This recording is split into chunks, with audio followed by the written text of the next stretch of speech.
What's good, people? I wanted to come on real quick and talk about a little bit of information, a little report, if you would, that came out late last night from Adam Schefter talking about the three teams that are most interested in wide receiver Antonio Brown from the Pittsburgh Steelers. And Schefter lists the Raiders, the Redskins, and the Titans per league sources battling for Antonio Brown. And in normal years, I would be coming on here to tell everybody to pump the brakes, settle down. The Redskins don't have the cap space to make this move. And as all people know, the national media likes to sling us into any kind of debate, talk for the biggest names because of stuff in the past. I believe it was maybe just a week or so ago or a few days ago that the 10-year anniversary of Albert Haynesworth came up. So just last year or the year before, I would have came on here and I would have said, folks, there's no way we'll make this move. This is an old school Redskin move. This would be that's so Dan Snyder move, pre 2010, with no quarterback to sling him the ball at this point. But I want to take a second and actually look at this report at, face value and say that, first of all, the Washington Redskins are desperate for something to put fannies in the seat at this point.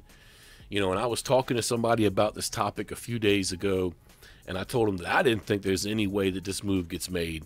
And that's because I keep hearing that Pittsburgh wants a first-round pick.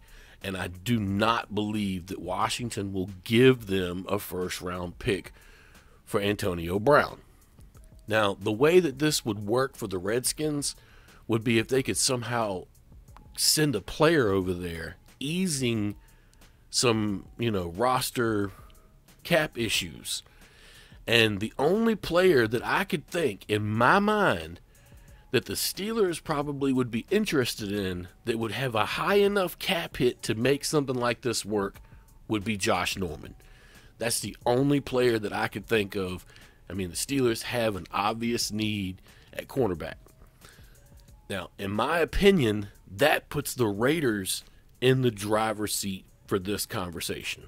They have 3 number 1 picks and have, multiple ways that they can make a trade work and a lot more cap space.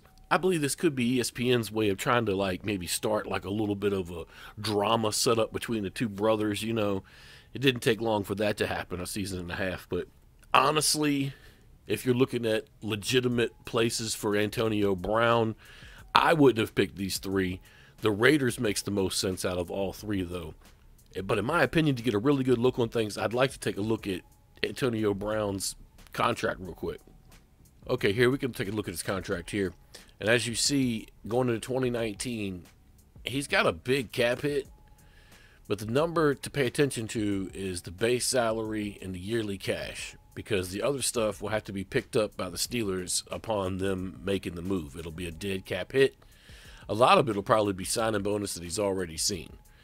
But when you look at this number and this number, $12 million and $15 million for one season. Now, it goes down for 2020 and then kind of curtails back up a little bit for 2021. If you look at Brown's stats, obviously he is at the top of the league at this point right now. 100 receptions a year, over 1,000-yard receiver every year, 10-plus touchdowns in most years. That also has a lot to do with him and Big Ben having, being used to working with each other now for a few seasons. These guys have unbelievable chemistry. You could just see it the second they hit the field. I mean, it's almost like Big Ben can twitch his foot, and Brown knows where to go in the end zone, what cut to make. To watch those two guys work together, it's almost like, two ducks on a pond. But the way this is all transpired, I'm not certain if the Redskins really want a guy like this on their team as far as, a nasty attitude goes, because he's already expressed that he didn't like what was going on in Pittsburgh, and that's an organization that has won and done things that the Redskins haven't done in a couple decades. So I'm not certain how this could work real well for Washington, but I do know that if they want to make this move, the only way that they could make it possibly would be to throw somebody like Josh Norman at Pittsburgh and hope that it works out. Now, I know that this is going to be a debated topic. I know that every mainstream media writer is going to try to make this a big deal and try to make this happen. But I want all the Redskin fans that pay attention to this video to know that personally, I don't think this move happens. If it does, I'll readjust my opinion at that time.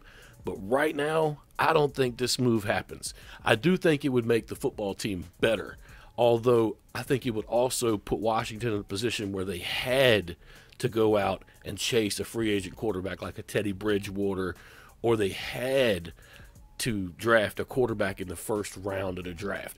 It would put immense pressure on Washington to put a quarterback in there that's better than Colt McCoy. That's just my opinion, though.